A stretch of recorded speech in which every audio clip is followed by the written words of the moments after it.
utilizing my time doing the things which will bring shame upon myself, that Allah may want to punish me with.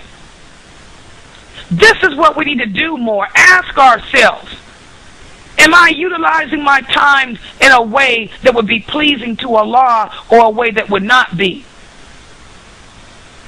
Someone call you up on the phone and ask you, hey sister, you want to come over to my house tonight for a henna party? You should ask yourself, wait a minute, let me think. Is this something that would be beneficial for me? Would this be a means of utilizing my time in a good way that would make me become a better person, or will make Allah be pleased with me, or is this a waste? Or would I do better just joining the hadith class tonight? This is how the believer thinks.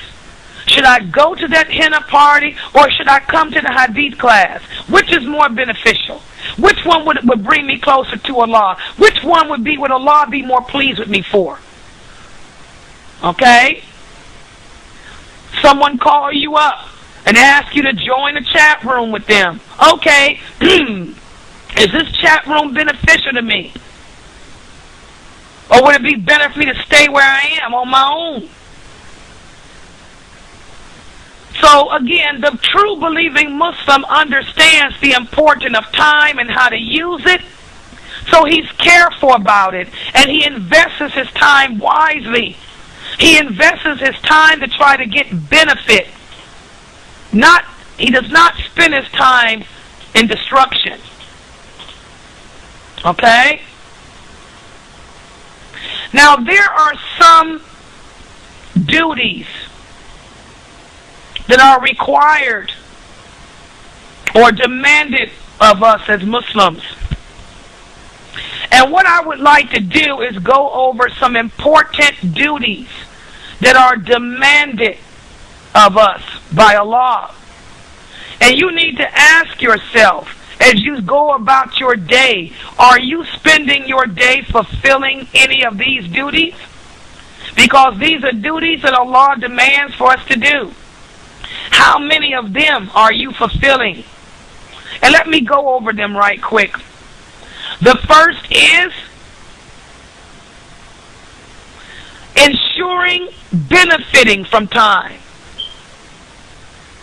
In other words, if you were to look back over, say for example today, how much time did you spend remembering Allah? How much time did you spend reading Quran? How much time did you spend praying? How much time did you spend learning about your religion? How much time did you spend doing good deeds that would make Allah happy? Okay? Ask yourself, just look over the day. Look over when you woke up this morning. What did you do? What did you do when you woke up this morning? How did you spend your time so far? Did you spend your time doing beneficial things or not? Okay? Also, it's demanded of us as Muslims to race to do good deeds. What good deeds have you done today? Allah tells us in the Quran, race to do good deeds. That means hurry to do them. What good deeds have I done? Who have I helped? Who have I harmed? SubhanAllah. Also, we should fulfill our commitments. What commitments did you have today? Did you fulfill them? Or did you not fulfill them? Did you cook the food for your family? Did you wash the clothing for your husband that you were supposed to wash? Did you go house hunting today? Or did you spend the time on the internet and chat room all day? Okay? So these are some of the things that we can do, guys, to make the best of our time. We need to keep ourselves in check. Ask ourselves, hold ourselves accountable for what we do. The Prophet ﷺ once said, grab 5 things before 5 other things affect you. Number 1, make the best of your youth before you become decrepitude. Number 2, make the your health before you become sick. Number 3, make the best of your wealth before you become poor. The next one, make the best of your leisure time before you have to work and have no leisure time. And the 7th, make the best of your life before your death. How many of us do this? How many of us have taken advantage of our youth? When we were young, we didn't have problems standing up or bowing down or going into the floor to pray. So did we spend our time making as many voluntary prayers as we could? When we were young, we could move better. We could make the Hajj. We could do the Tawaf.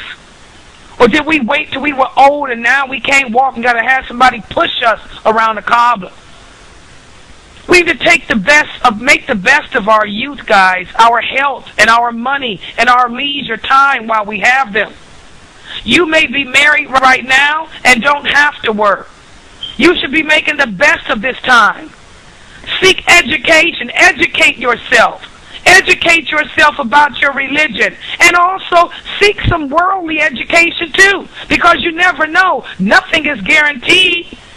You don't have to work now, but a time may come where you may have to work. Your husband may die, or he may become disabled, or he may divorce you for hanging around on the internet. You never know.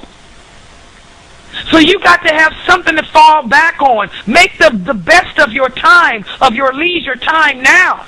Don't let the years roll by and you're wasting your time chatting on the internet when you could have spent this time going to school or learning your religion or doing something else because you had leisure. Because a day may come when you may have to work and you won't have all that leisure time on your hands. And we should make the best of our life before death. No one knows they're going to die. But when death does come, you want to be paid up in your prayers. You want to be prayed up in your fast. You want to be prayed up in your sadaqah. So as you can see, Islam encourages us to make the best of our time. And Islam warns us against wasting our time. The Prophet ﷺ once said, lose no time to do good deeds before you are caught up by one of 7 calamities which may be awaiting you. Number 1, a starvation which may impair your wisdom. Number 2, a prosperity which may mislead you. Number 3, an ailment which may damage your health. Number 4, an old age which may harm your senses. Number 5, a sudden death. Number 6, the Dajjal. Or number 7, the last hour, which indeed is the hardest and the most bitter. So here again our Prophet is telling us to take advantage of our time. Spend our time doing as many good deeds as we can before we are hit with one of those 7 calamities that may interfere in us being able to do any more good deeds. In another hadith, the Prophet ﷺ said, if a person becomes worried, it is then that he rushes to try to do as many good deeds as he can. We shouldn't wait till we become worried. We shouldn't wait until a doctor diagnoses us as having cancer to decide, okay, now I'm going to start praying the Sunnah prayers. We shouldn't wait until our husband comes home one day and says he's got another wife to now say, okay, now I'm going to start tightening up on thinking about Allah and being more dutiful in my obligations to Allah. Or now I'm going to tighten up in my responsibilities as a wife. You shouldn't wait until an affliction occurs to say now you're going to do what you should have been doing all along. But unfortunately, this happens to so many of us. So many of us wait until something bad happens, and then we see the light when it's too late.